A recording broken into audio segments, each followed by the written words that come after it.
All right, hello everyone. So today we're going to talk about a pulmonary disease called Hepatopulmonary Syndrome, or also known as HPS.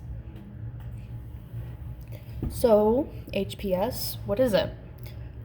Basically, it's a liver issue causing a lung issue.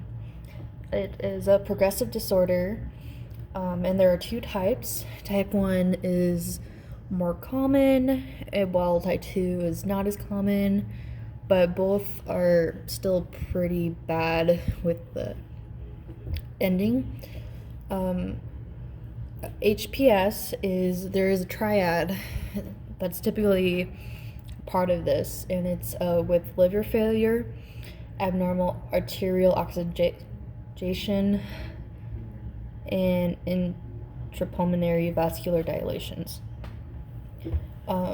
that cause HPS usually. The symptoms for it is typically short of breath, low oxygen, anxiety periods, cyanosis, increased heart rate, digital clubbing, which is basically like inflammation of the fingers or fingertips, increased nitrogenic oxide levels, and spider nevada. It's and that's with your veins looking like spider webs, basically.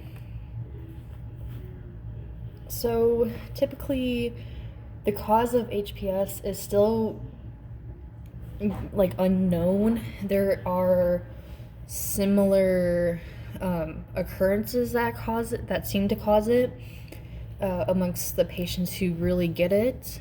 It's usually since there's an issue with the liver, that's usually cryosis. Usually patients with cryosis get it. It causes other things to happen in the lungs, with having a hard time pumping or dilation of the blood vessels in your lungs. And then there's the arterial oxidation concentration decrease. It's just kind of a combination of everything, but Miller starts with issues with the liver. Another common occurrence is people who have hypoxia, which reduces carbon monoxide diffusion capacity with some patients, but it's not in all of them. According to National Research Council, so with the cardiovascular system, the pulmonary and cardiovascular system work together so they can control blood plasma volume and red blood cells.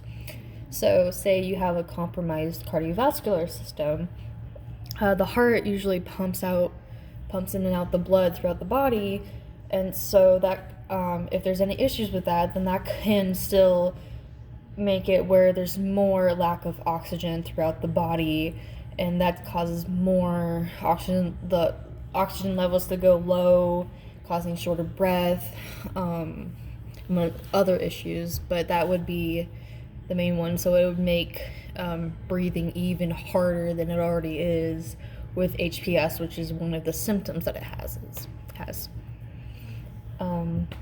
So for testing, there's quite a few you see here, but they're still being researched for some. The main ones that are usually tested is liver function, CT scan, and this is the most interesting one, an echocardiogram. Which usually they have the patient and they put dye within with the echocardiogram just to see how the blood is flowing through the heart, because it causes issues in the heart as well. And so you can see what is called shunting, and it's where there's an issue with the valve that stops blood from just continuously coming through into the heart valves. So it's really cool just to see how the heart is affected with a liver and lung disease by using an echocardiogram with dye. Otherwise, there's the liver function test, pulmonary function test, other tests among here, but this is only limited data that they have so far with testing. Pathophysiology. So typically, again, HPS is rare.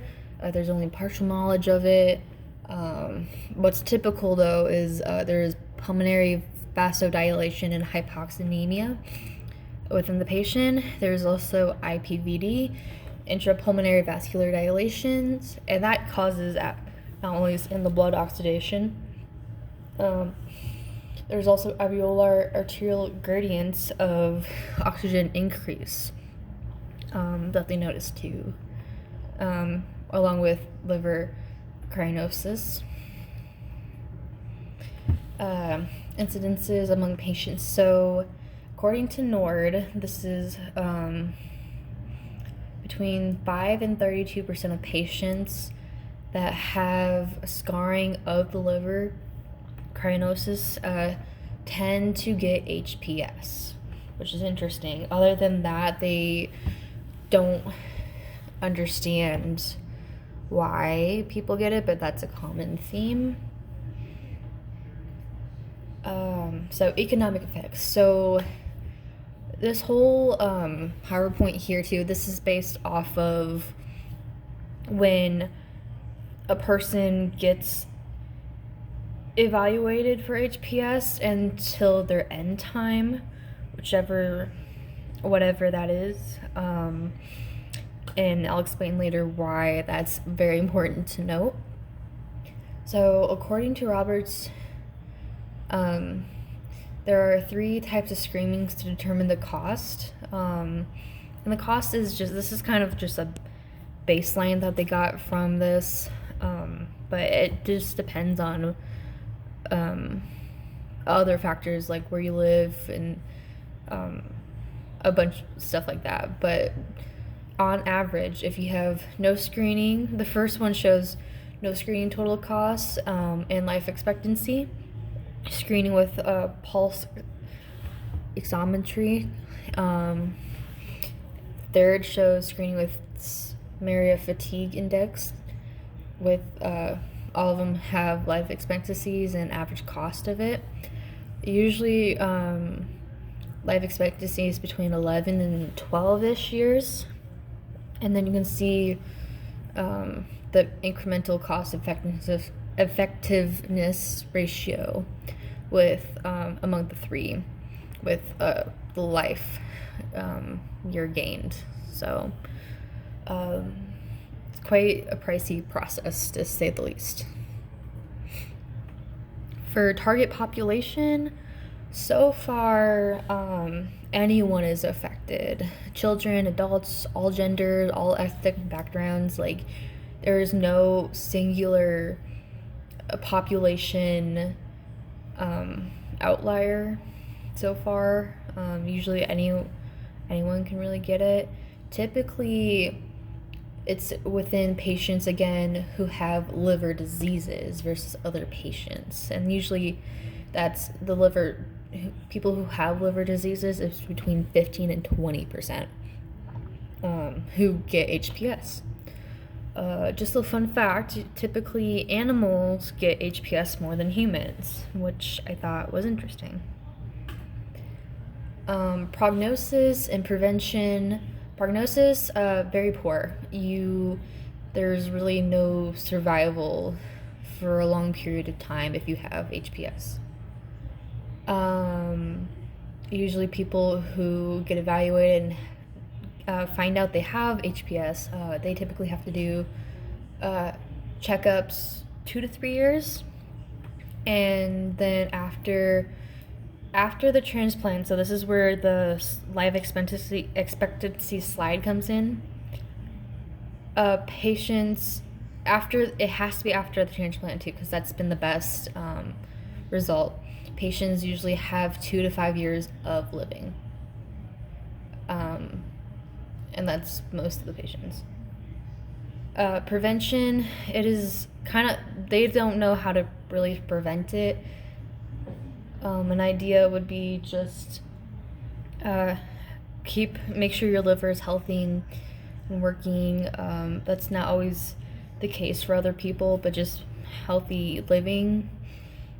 Start from there, but it's really hard to see how you prevent it. Their healthy promotion strategies. Basically, these are all trials that they see. Oh, so sorry. Donnie.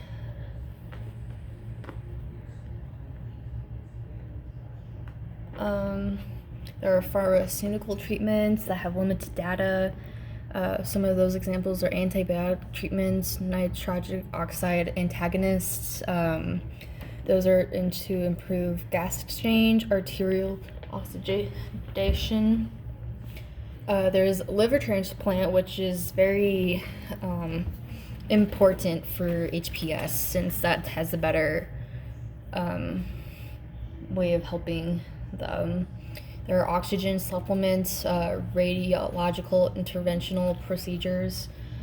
An interesting study found that the garlic powder capsules, if you have them daily for 6 months, they actually provide really good improvements for arterial oxygenation. But overall, the pharmacological treatments have been less effective than others. Research advances, again, the pharmacological treatments are working towards that. There's investigational therapies, radioactive and other things.